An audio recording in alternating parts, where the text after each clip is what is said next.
మాటలు మనం ఎప్పటికీ చెప్పం.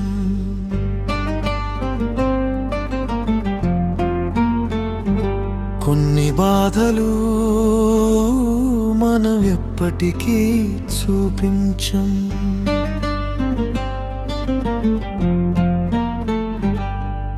అవి లోపలే ఉంటాయి, రోజు మోస్తూనే ఉంటాం.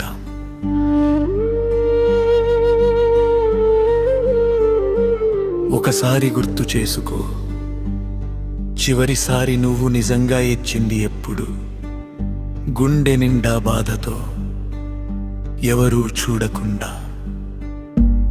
ఒంటరిగా. గుర్తుందా? ఆ రోజు నువ్వు బలహీనుడివి కాదు, ఆ రోజు నువ్వు మనిషివి. బాగున్నాను అంటాం, నవ్వుతాం, కానీ రాత్రి పడుకున్నప్పుడు అన్నీ తిరిగి వస్తాయి.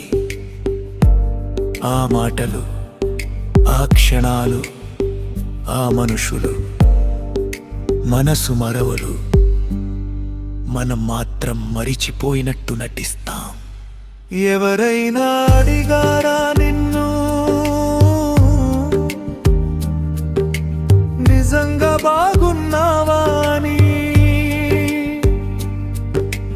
ఒక్కసారి ఆగు, ఆ ప్రశ్న నువ్వే నిన్ను అడుగు. నిజంగా బాగున్నావా? సరే, చెప్పకు, కానీ దాచుకోకు కూడా.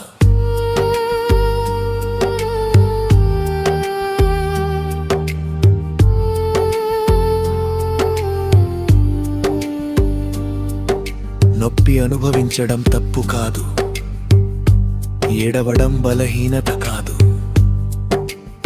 మాట్లాడలేకపోవడం అర్థం కాదు అని కాదు. సరైన మనిషి దొరకలేదు అంతే. నువ్వు ఒంటరిగా లేవు. ఈ మాటలు విన్న ప్రతి మనిషి నీలానే ఉన్నాడు.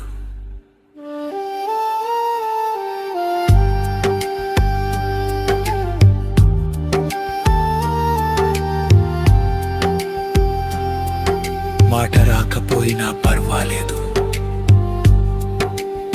మనసు మాట్లాడుతుంది. వినడానికి సిద్ధంగా ఉన్నవాళ్ళు ఉన్నారు. ఎప్పటికైనా మాట్లాడు.